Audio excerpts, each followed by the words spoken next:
crucifixion was brutal. The crucifixion of Jesus was one of the most brutal crucifixions in human history. As he bore the cross up to the place called Golgotha, he in his humanness became exhausted. Remember, he was fully God and also fully human, but the Bible tells us that he restricted his godness. And as he bore the cross, it tells us in Mark, chapter 15, that they compelled a passerby by the name of Simon of Cyrene. It tells us he was the father of Alexander and Rufus. Mark's gospel, by the way, is the only one who tells us the names of his children. And they get Simon to help Christ to carry his patibulum. The patibulum is the cross piece of his cross. And it tells us in Mark chapter 15, verse 22, that they brought him to the place known as place of the skull, and they crucified him and divided his garments among them, casting lots for them to decide who should take what. And it was the third hour. That's 9 a.m. And they crucified him, and the inscription of the charge against him read, King of the Jews. They didn't know that he was actually the King of Kings. And then it tells us in Mark chapter 15, verse 27, that they crucified him between two robbers, one on his right, one on his left. They didn't know that that very day, one of those robbers would be with Christ in glory. And in verse 29, it tells us that those who passed by derided him, that they wagged their heads saying, aha, you who would destroy the temple in 3 days and rebuild it. They didn't know that the temple that he was talking about rebuilding was his own body.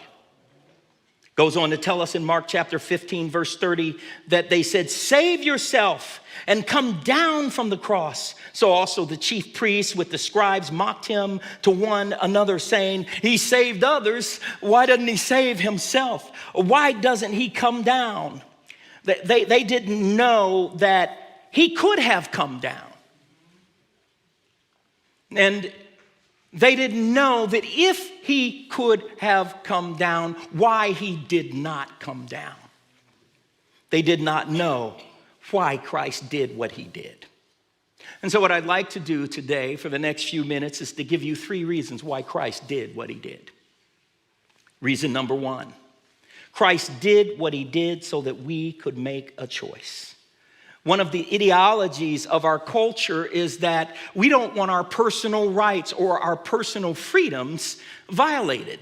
That's our thing. Don't violate my personal rights. I can make my own decisions. I shouldn't have to decide what you think I should decide, in particular about following Christ. And the ironic thing is that Christ did not come to take away personal freedoms. Christ came to give us a right to a particular freedom, a freedom that cannot be taken away. I know of a man that we supported in this church as a missionary over in a foreign land, and he was arrested for preaching the gospel. And they put him in prison, and they beat him. And no matter how much they beat him, the one thing that they could not beat out of him is that he had made a choice to follow Christ. And the fact is you can beat a man's body, but you can't beat his soul. This man had Christ in his soul. He had made a choice. Think about this. The religious leaders and the civil leaders made a choice. Though innocent, Jesus is paraded before false witnesses.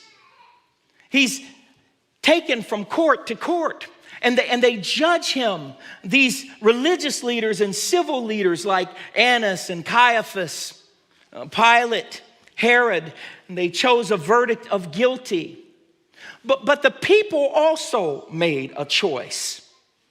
Every year, Pilate would release a prisoner to the Jews, one person of their own choice. And so he brings out this murderer who is in prison, Barabbas. And he says to them, who should I release to you? Jesus or Barabbas? Pilate knew that the religious leaders had stirred up the crowd and kind of persuaded them, probably paid some of them off to ask for Barabbas. And so the people said, give us Barabbas. In other words, they chose the murderer over the Savior. And so Jesus was crucified. You know, the same is true for so many people today, that they don't realize that they have not been set free. Can you imagine Barabbas, who is now free from bars, relishing the fact that he is no longer bound by steel bars, only hopefully to later on come to the conclusion and the realization that he was still bound. He was still a prisoner, that there was something stronger than steel bars that holds us when we don't have Christ in our lives. And so these people made a choice to set free the murderer. Pilate also made a choice. It tells us in Mark chapter 15, verse 15, it says, so Pilate, wishing to satisfy the crowd, released for them Barabbas, and he scourges Jesus and he delivers him to be crucified. But here's the important thing. The people made a choice. The religious leaders made a choice. The civil leaders made a choice. But Jesus also made a choice. He decided to die just to save you and me. Secondly, Christ did what he did to change our trajectory. A few things when I use that word trajectory, I'd like to explain it a little bit. First, trajectory, when I say it, I'm referring to a present path or current route. You can decide to go from Washington, D.C. to West Palm Beach, Florida. Not a bad place. Cynthia and I went there. And, you know, if you saw pictures of me in my bathing suit, you'd probably say, yeah, I want to go there too. You know, it's like, he really looks good in a bathing suit. Not really. But if you want to go there from here, probably best bet to get on 95 and go due south. It'll take you right to West Palm Beach, Florida. I know it. I've been there. I've taken that route. But what's probably not a good idea is to get on 95 and go south and then go around the Beltway, pick up 270, and then pick up 70. At some point, you're going to have to make a decision whether you're going to take, I-68 or something like that to pick up 70 again. But here's the good news. Once you get back on I-70, you can go to Columbus, Ohio. You can go to Indianapolis, Indiana. You know, when you get to Indiana, you're getting to my neck of the woods. That's where I'm from. I'm a Hoosier, whatever that is. You can take I-70 from Indianapolis and go to St. Louis, Missouri. Hallelujah. But one place you cannot go on I-70, you can't get to West Palm Beach, Florida. You see, there is a choice that you have to make. There is a trajectory, and Christ came to be that trajectory so that you're heading for a right destination. Your journey in life has a trajectory. You're going somewhere whether you realize it or not. You don't live forever. I mean, I know, especially when I think back of being a young man and thinking I had the world by the tail. I never thought about death or what happens after this life very much. But the fact is, I hate to give you this news. You may not have known this. This is a news flash. Let me tell you. Let me share it with you. Keep it to yourself. One day, you're going to die. No matter how young you are, no matter how old you are. You can't do anything about that. But what you can do something about is your trajectory. Where will you end up after you die? Christ came to give us a trajectory. Here's another thing. When I say trajectory, I'm referring to a path that leads to a destination. If you find yourself on a path and you get lost, I've done that before, going through the woods. And, you know, I'm a man, so I have the gift of not admitting wrong. Are you lost? Oh, no. I know exactly where I'm going. And I'm in rose bushes scratching me up and everything like that, but I am not going to admit that I am lost. Come on, honey, we're just doing the trail. I'm taking you this way for exercise, but there's no trail there. That's all right. This is the way that special people who know how to do trails knows how to. If you are on a trail and you get lost, why would you stay on that trail? Christ came to be the way, to be the path, so that we can be on the right trail. You need to have Christ in your heart in order to have a life that is committed to him, and in order for your life to be on the trajectory that Christ came to put us on. But the problem is, you're too filled with sin. You're too unholy for a holy God to indwell you. Therefore, Christ came. God doesn't want you to remain on a trajectory caused by this unholy condition, and the only way to change that condition is to choose, to make a choice to follow Christ. Thirdly, when I say trajectory, I refer to the road that one may choose. If all roads lead to heaven, then you don't have to choose a road. Doesn't matter, all roads lead to heaven. If all gods are God, then no God is God.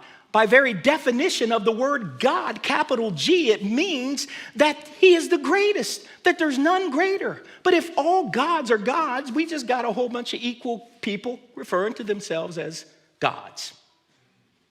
If all ways are the way home, then there's no real home, because anywhere you go will be home.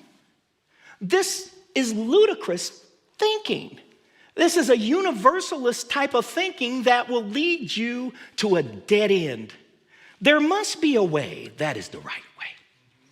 There must be a God that is the true God. There must be a home that is the heavenly home. And sadly, no human being can get you there. Therefore, God sent Christ to get us there by he himself becoming the way, by he himself becoming the truth and the life and the light to illumine the way. He is the one and only true trajectory. Fourth, when I say trajectory, I'm referring to the path that Jesus chose. His trajectory led him to the cross. You may not believe this. I know it'll be hard for you to believe because you know how good I am. I used to get in trouble as a kid. And some of you have been around here long enough to hear my story about how I set the garage on fire when I was a boy. And my neighbor came over to try to help us to put it out. It was a brilliant idea that I had. I said to my cousins and my youngest brother, I said, listen, let's put a little gas on the bicycle tire and light it, and then you can take off riding it, and then you'll look like Evel Knievel. Your tires will be burning. Not making it up. It was so cool. That was cool. But then I thought, that's not a big enough fire. So I said, why don't we light your tires on fire, but let's pour a pool of gas right here and you ride through it. And it will all ignite and it will be really cool. And we did that. But I accidentally lit the pool of gas. And my cousin, who was on the bike preparing to ride through it, he says, I don't want to ride through that. I don't want to ride through that. My brother, my family, they always talk about me for that. You remember you set the garage on fire? No, I'm trying to forget it, man. We ran. We couldn't put the fire out, and so we ran, and now the garage is going up in a blaze. My father had a blue Ford F-150 truck. And out of the corner of my eye, I saw a blue streak. He was coming home for lunch. That truck pulled up in that driveway, and that garage was on fire. My heart almost beat out of my chest, man. I am running. I'm trying to get away. We ran around and stayed out there outside and played and in the woods. But the fact was, eventually I had to go home. I didn't want to go home because Dad was at home. I had to go home eventually, but I knew what awaited me when I got home. Because I was a child not in this time of where, that's all right, honey. You just go think about what you did. Did you think about it? Okay, that's good. Let's go get some ice cream now. That was not my world. I can't even, I'm stuttering when I think about it. Terror. I had to go, knowing what awaited me. It was a world where corporal punishment was the way things happened.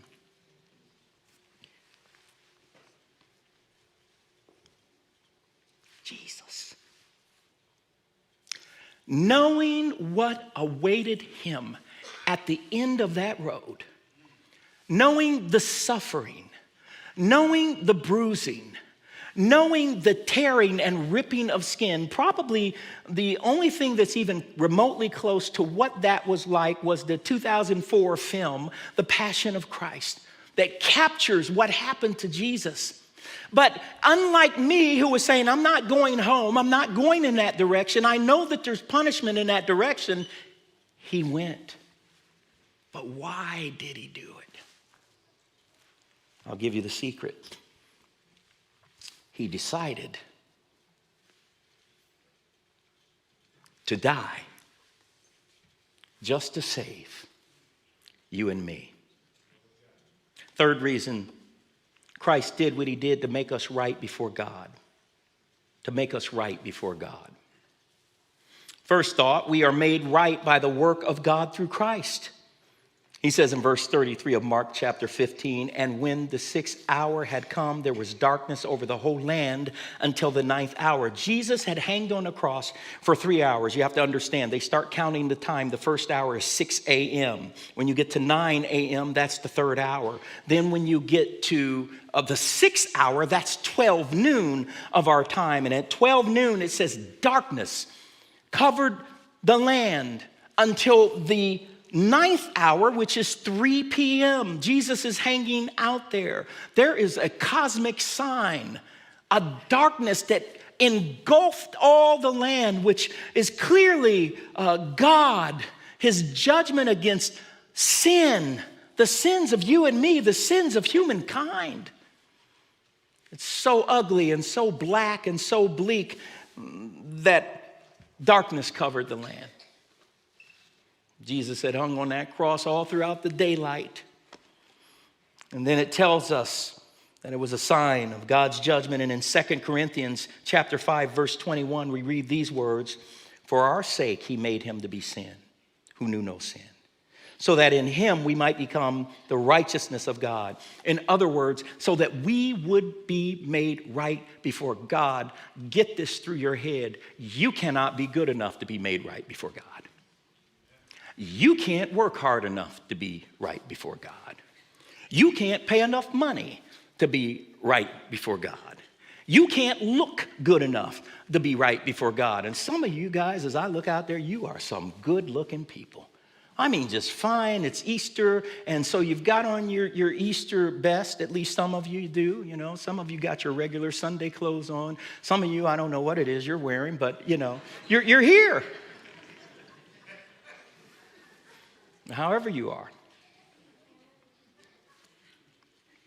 you can't be good enough. Christ died to make us right before God. Here's another thought. We are made right from the least to the lowest. It tells us that while Christ is on the cross, he utters this loud cry. He utters this in his humanness. We know that ultimately he says it is finished. And at the moment that he utters this loud cry in the temple where the holy folk are, where the God folk are, there is a thick veil, a curtain that separates the holiest of folks, the priest, from the common folk. And when Jesus died, that thing is ripped into. As if God is sending a message to say, hey, Mr. Priest, Mr. Pastor, Mr. Holy Person, I didn't die just for you, but I died for the lowest of the low. There's no, as we like to say, no big I's or little U's with God.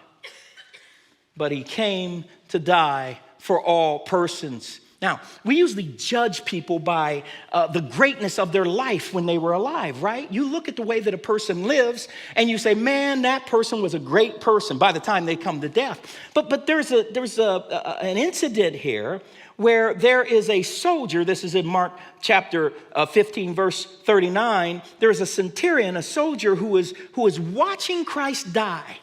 And when Christ utters his last, he says these words, truly this man must have been the Son of God.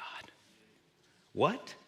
He's not judging him by how he lived, but there's something about the way that he died that struck this man and caused him to say what others, even the religious leaders, couldn't even see themselves. This man is the Son of God. One more thought. We're made right by the work done within 3 significant days. So after the crucifixion, a man named Joseph goes and asks Pilate for the body of Jesus. He and some others take the body down from the cross, wrap it in a shroud.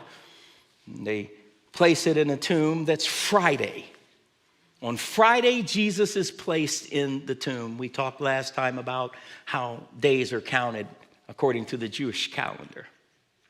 And then on Sunday, there were those who wanted to take spices and prepare the body. Now, the reason that they did that is because Jews do not believe in, or did not, and still some circles, they don't believe in embalming. And when that happens, the body's going to deteriorate. These spices are to counter the smell of rotting flesh. But they can't do it because Saturday is the Jewish Sabbath, so they have to wait until the 3rd day. Sunday, it tells us in Mark chapter 16 that there's Mary Magdalene, there's Mary, the mother of James, there's Salome, who brought spices so that they might go and anoint him and prepare the body. Some time ago, I had someone I love die. And when someone dies, some of you have had this experience. You start thinking about, I won't see them anymore.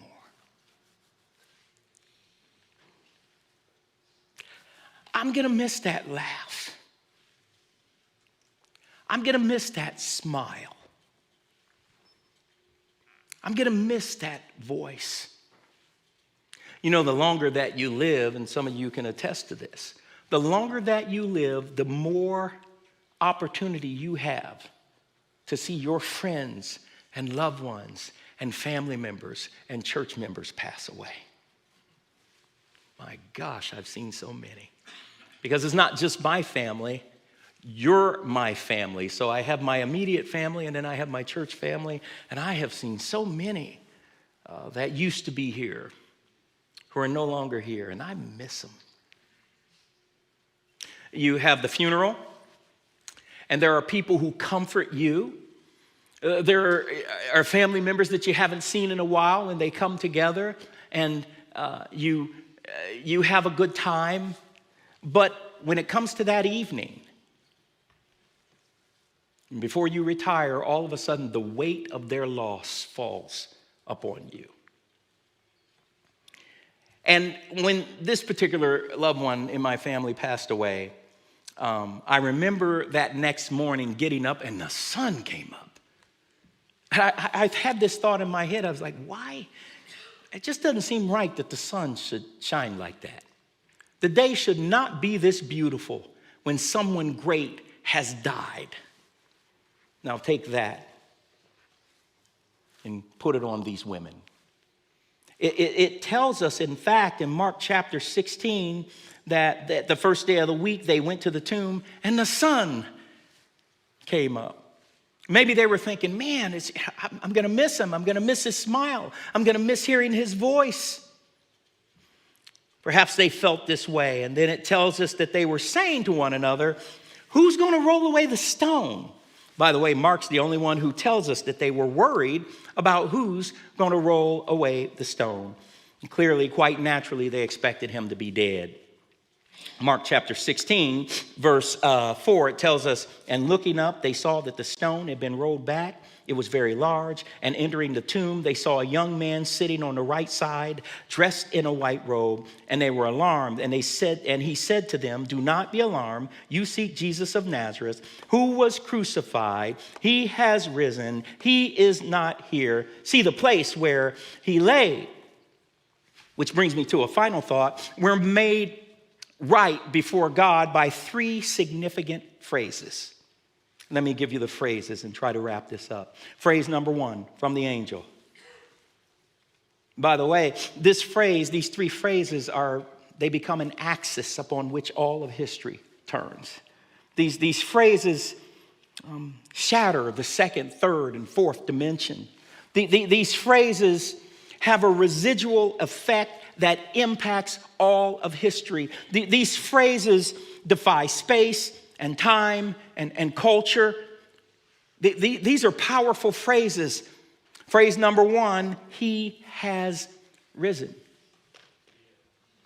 Let me translate it for you because I can see right now you didn't understand it because, maybe I'm speaking victor language. Let me translate it for you. It means he's no longer laying down. It means he got up. It means he got out of this place. Phrase number two, he is not here. You look confused again. Let me translate that for you. It means he's no longer in this place. It means he no longer occupies this room. It means he's no longer occupying this space at this juncture of time in history. But there's a third phrase that he says.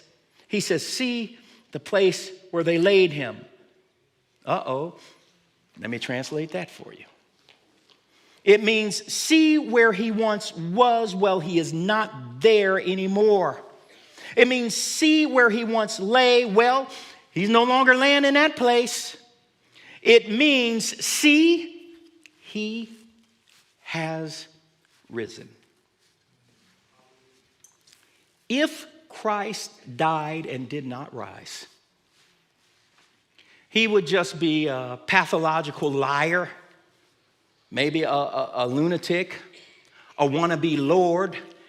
If Christ had not risen, it nullifies everything he said and did. But here's the truth of the matter, just in case you didn't know before I leave you. He's risen. Not only do the ladies see him, but he says, after the angel says to them, he says, but go tell his disciples and Peter that he's going before you to Galilee. And after that, he not only appears to the disciples, but he appears to hundreds of people over the next 6 weeks. Christ rose. Just a recap in case you missed it. He did what he did so that you can make a choice. He did what he did so that you would not have to remain on your current trajectory. Because I'm sorry, I know this sounds crass, but if you are not on a trajectory to heaven because you've accepted Christ, your trajectory is going the other direction. You're not on your way to West Palm Beach. You're on your way somewhere else. And it's probably a place you don't want to be. Well, Victor, we don't preach any fire and brimstone sermons anymore, talk about hell. Well, you better think about it. You don't have other options. Isn't that the crazy thing? That people, by rejecting Christ, are choosing hell and separation from God. He did what he did so that you could be made right before God. There was one person who was not there when Jesus appeared before the disciples, and it was Thomas. Thomas earned the moniker of being Doubting Thomas because, some of us are from the Show Me State. What's that state where they call themselves the Show Me State? Is that still? What? You must be from there then because you said it, But Christ himself says, you believe because you see me. But blessed is the one who has not seen me and still believes. Let me show you Christ. Look around this room. In fact, if you know Christ just so they can know who to look at, let me see a sign by raising your hand if you know him. Let me see that.